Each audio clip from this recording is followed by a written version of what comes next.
हामिद मीर साहब, सर क्यों गले पड़ गई तब्दीली? इस हद तक गले पड़ गई कि 3 किताबें साफ़ी साहब को लिखनी पड़ी। इसके ऊपर किताबें नहीं, ये कॉलम्स थे उनके, और ओवरऑल जो इनकी इन्होंने जिस तरीके से कवर किया इन तमाम सालों को।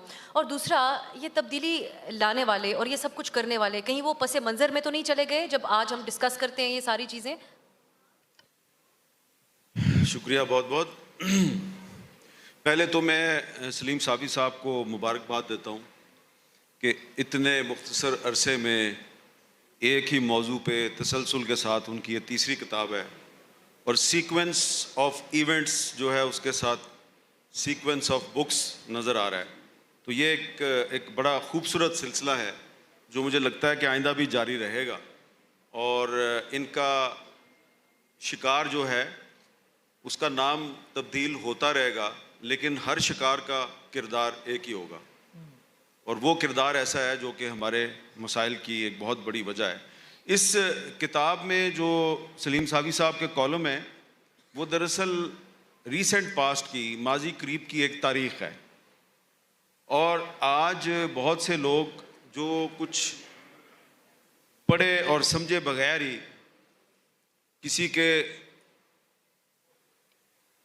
दीवाने बन जाते हैं, उनको चाहिए कि सलीम साफ़ी साहब की किताब पढ़ लें।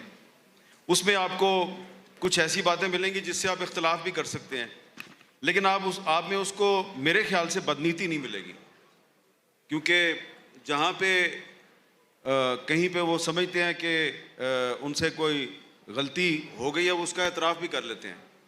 और उसमें बहुत सी जो चीज़ें ऐसी हैं, मसलन उन्होंने जो इस किताब का जो पहला चैप्टर है या पहला कॉलम है, उसमें उन्होंने बताया कि इमरान खान के ख़िलाफ़ जो तब्दीली उसकी हुकूमत का जो ज़वाल है उसका आगाज़ हुआ था जब यूसुफ रज़ा गिलानी साहब इस्लामाबाद से सेनेटर बने थे, और वो कोई साजिश नहीं थी।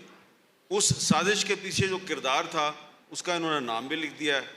उसका नाम था मुस्तफ़ा नवाज़ खोखर, और अब उसकी पार्टी ने उसको पार्टी से भी फ़ारिग कर दिया है। तो वो एक इत्तफाकिया बात थी, वो पूरी कहानी उन्होंने लिखी है। और मैंने जब इनकी किताब कल मुझे मिली तो मैंने फटाफट किताब देखी, तो मैंने भी वसअतुल्लाह खान साहब की तरह यही महसूस किया कि ये मैंने काफ़ी सारी चीज़ें पढ़ी हुई हैं। तो मैंने ख़ास तौर पे सोचा कि शायद कुछ वाक़यात ऐसे हैं जो साफ़ी साहब कॉलम में नहीं लिखे उन्होंने, क्योंकि लिख नहीं सकते, तो हो सकता है कि वो इन्होंने इसमें लिख दिए हों। तो मैंने ना वो जो फहरिस्त मज़ामीन है शुरू में, मैंने वहाँ से तलाश करना शुरू किया। तो मैं क्या ढूंढ रहा था?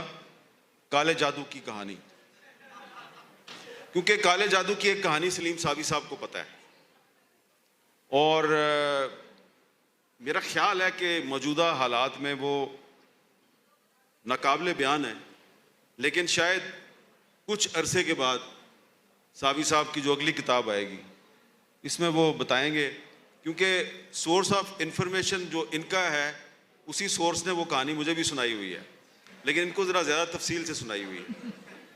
तो ये बात बिल्कुल दुरुस्त है कि तब्दीली गले पड़ गई, और कुछ वाक़यात का मैं यानी शाहिद भी हूँ। एक जो अच्छी चीज़ है वो इस किताब की भी और साफ़ी साहब की भी, कि इसमें आपको मुनाफ़िक़त नज़र नहीं आएगी। वो शुरू से आखिर तक इमरान खान पे तनकीद कर रहे हैं, इमरान खान की मुखालफत कर रहे हैं।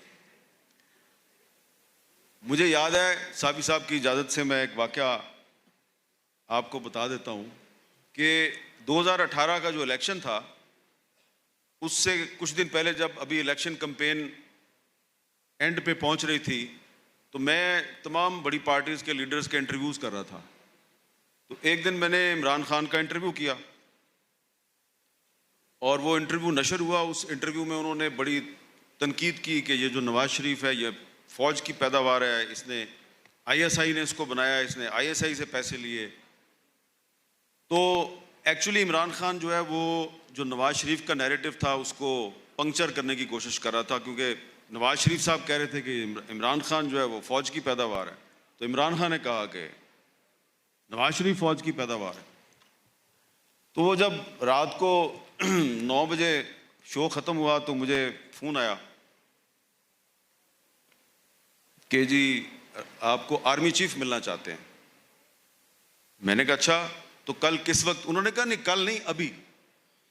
मैंने कहा यार अभी किस तरह, अभी कौन सा टाइम है, 9:15 हो गया, मैं कैसे कहाँ मिलूँ? उन्होंने कहा आप बेफिक्र हो जाएं, गाड़ी आ जाएगी, गाड़ी आपको ले जाएगी।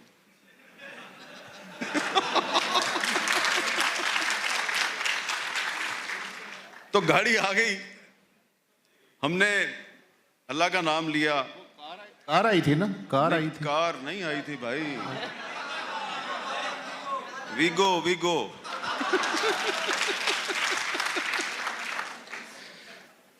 इसलिए वसतुल्लाह खान साहब, अगर आपको कभी कोई कॉल आए तो देख लीजिएगा।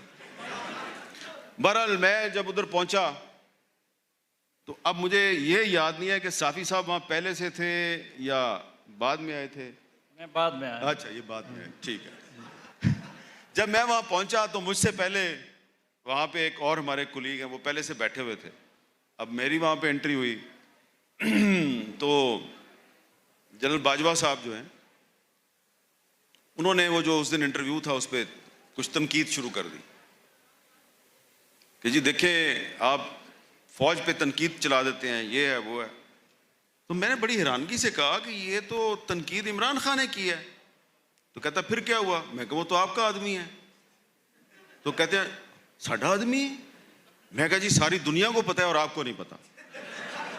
इतनी देर में सावी साहब आ गए। तो सावी साहब आ गए तो सावी साहब भी बैठ गए। अब बाजवा साहब और सावी साहब जो हैं, इनके पता नहीं वो पहली डिस्कशन थी या उससे पहले हो चुकी थी या नहीं थी, लेकिन वो जो इनकी गुफ्तगू शुरू हुई तो मैं तो चुप कर गया। अब उसमें गुफ्तगू में मैंने सिर्फ आपको एक फिक्रा सुनाना है, क्योंकि सावी साहब ने खुद कहा कि ये उर्दू भी पश्तो लहजे में बोलते हैं और लिखते हैं। लुबे लबाब ये था कि सावी साहब वार्निंग दे रहे थे उनको कि जनाबे वाली, ये जो आपने प्रोजेक्ट शुरू किया है इसके नतायज बड़े भयानक निकलेंगे, आप ये ना करें। वो कहते हैं कि आपकी इमरान खान से ज़ाती लड़ाई है, आप गैर जानबदार हो जाएं, आप सहाफ़ी बन जाएं, आप अपनी ज़ाती लड़ाई छोड़ दें। तो अब मैं हैरान हो रहा था कि यार वो आर्मी चीफ बाकायदा लॉबिंग कर रहा है और सलीम साफ़ी को कन्विंस कर रहा है कि इमरान खान बहुत अच्छा आदमी है। ज़ाहिरी बात है वो आर्मी चीफ था और ये सलीम साफ़ी थे। आखिर में जहाँ तक मुझे याद पड़ता है तो साफ़ी साहब जो हैं उन्होंने तंग आके थोड़ा सा अपनी आवाज़ का वॉल्यूम थोड़ा बुलंद किया। सावी साहब आप बुरा तो नहीं मनाएंगे अगर मैं थोड़ी सब पूरा थोड़ा मिमिक भी कर दें अगर हम मीर साहब। तो सावी साहब ने उसको कहा, इस तरह उंगली की, मैं आपको बता रहा हूं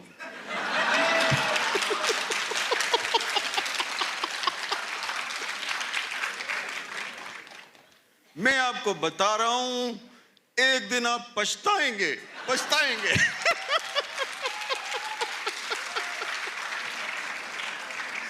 तो वो थोड़े से गुस्से में आ गए। बहरहाल वो जनाब मीटिंग बहुत देर तक चली और फिर वो ख़त्म हो गई। अब उसमें ऐसा नहीं था, एक वो जो उनका एक पीएस था जो आगे कहता था सर वो आपकी अगली मीटिंग है, ये है वो है, वो कुछ चक्कर चला रहा था कि ये सारे इकट्ठे ना जाएं, ये बारी बारी जाएं। तो एक जा रहा है तो वो आगे जाके कोई एक मेजर साहब रोक लेते थे, आप जरा रुक जाएं, फिर वो दूसरे को रुखसत कर रहे हैं। तो वो बड़ा ना, वो बाजवा साहब जो हैं वो एक दूसरे से अलग अलग हमें रुखसत करने की कोशिश कर रहे थे, इकट्ठे रुखसत नहीं कर रहे थे। शायद वो को वजाहत देना चाह रहे थे। तो जब वो मुझे उन्होंने रुखसत किया, साइड पर ले जाके मुझे रुखसत किया, ये खड़े हैं अभी, मुझे साइड पर ले जाकर रुखसत किया। ए जड़ी इत्थे गुफ्तगू गलबात हुई ना ऑफ द रिकॉर्ड। मैं ठीक है यार, ऑफ द रिकॉर्ड, ये ठीक है भाई। तो उसके बाद जब वो मामलात आहिस्ता आहिस्ता, इमरान खान साहब वज़ीर आज़म बन गए। वो जो एक एपिसोड इन्होंने बताया इलेक्शन की रात का, वो तो एक उस पर भी एक पूरी किताब लिखी जा सकती है क्या कुछ हुआ। लेकिन उसके बाद फिर जब वो हालात व वाक़यात में आहिस्ता आहिस्ता तब्दीली आनी शुरू हुई, जिसका जिक्र इस किताब में है, तो फिर मेरा दिल मचलता था कि यार मैं ये सावी साहब को कहूँ कि यार वो लिखो ना कहानी उस रात की कहानी। तो वो फिर थोड़ी सी मैंने बयान की, थोड़ी सी इन्होंने बयान की। लेकिन अभी सारी की सारी बयान नहीं हुई, तो वो बयान भी हो जाएगी। लेकिन एक बात मैं ज़रूर कहना चाहता हूँ, जो अब्सा एक सवाल भी कर रही थी, आपने जो मुझसे भी सवाल किया है, इसमें तो कोई शक नहीं है कि 2018 में जो तब्दीली आई थी या हुकूमत आई थी, उसको जनरल बाजवा लेके आया था। लेकिन जो 2022 में, पिछले साल 2022 में जो तब्दीली आई है, वो कौन लेके आया? क्या उसके पीछे भी वही आदमी नहीं था? तो इसलिए आप ये देखें कि 2018 में जो तब्दीली लाई गई और गले पड़ गई, उससे सबक सीखने की जरूरत है। और कहीं ऐसा ना हो कि 2018 की तरह जो 2022 की तब्दीली है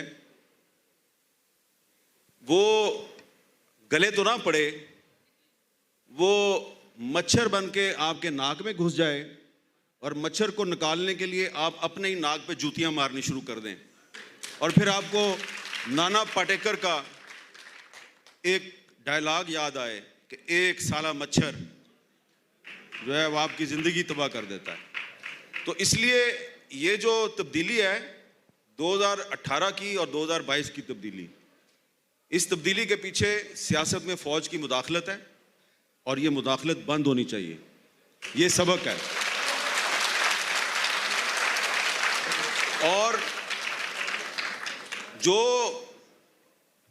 वाक़यात इमरान खान के दौर में होते थे, जो मेरे साथ हुआ, जो फवाद साहब के साथ हुआ, जो आसमा शिराजी के साथ हुआ, सलीम सावी साहब जो हैं, इनकी एक करैक्टर असैसिनेशन कैंपेन चलाई गई, और भी बहुत से साफ़ियों के साथ हुआ। तो वही काम जो है वो अगर इस दौर में होगा, अगर इमरान खान के दौर में अगर मतीउल्लाह जान को अगवा किया गया, तो इस दौर में क्या इमरान रियाज को गायब नहीं किया गया? तो जो गलत बात इमरान खान के दौर में गलत थी और हम उसको गलत कहते थे, वही काम अगर आज के दौर में होगा तो आज के दौर में भी उसको हमें गलत कहना चाहिए। और सलीम सावी साहब की मुझे ये बात बड़ी अच्छी लगी है कि इन्होंने आपको अपना अगला टारगेट भी बता दिया है, ठीक है ना? और वो अब अगला टारगेट इमरान खान तो नहीं है ना। तो वक्त गुजरने के साथ साथ वो तमाम लोग जो ये कहते थे कि जी सलीम साफ़ी और आसमा शिराजी और बाकी लोग जो हैं ये बुग़्ज़ इमरान का शिकार हैं, और ये जनाब सिर्फ इमरान खान पे तनकीद करते हैं, बाकी किसी और पे तनकीद नहीं करते। तो आने वाले वक्त में आपको पता चल जाएगा कि ये बुग़्ज़ इमरान नहीं था, बल्कि एक शख्स की गलत पॉलिसी थी, और उस वक्त उस शख्स की हुकूमत थी, हम उस पर तनकीद कर रहे थे। आज एक और शख्स की हुकूमत है, हम उस पर तनकीद कर रहे हैं। कल किसी और शख्स की हुकूमत होगी, हम उसकी तनकीद कर रहे हैं। लेकिन हमारा काम सिर्फ तनकीद करना नहीं है। कोई अच्छा काम करेगा तो हम उसकी तारीफ़ भी करेंगे, लेकिन खुदा के लिए कोई अच्छा काम तो करके दिखाओ। तो काम अच्छा करेंगे तो हम उसकी तारीफ़ भी कर देंगे। तो ये जो सलीम सावी साहब की किताब है, ये किताब दरअसल इमरान खान के ख़िलाफ़ नहीं है, ये इमरान खान पे तनकीद नहीं है, वो तो गया।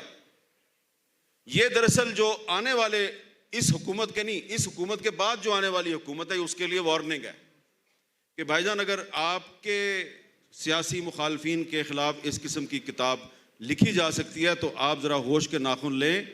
आने वाले वक्त में ऐसी ही किताब जो है वो आपके बारे में भी लिखी जाएगी, और इंशाअल्लाह उसकी तकरीब रूनुमाई का एहतमाम भी अहमद शाह साहब करेंगे, और अहमद शाह साहब का नाम तारीख़ में सुनहरे हरूफ से लिखा जाएगा। मैं सर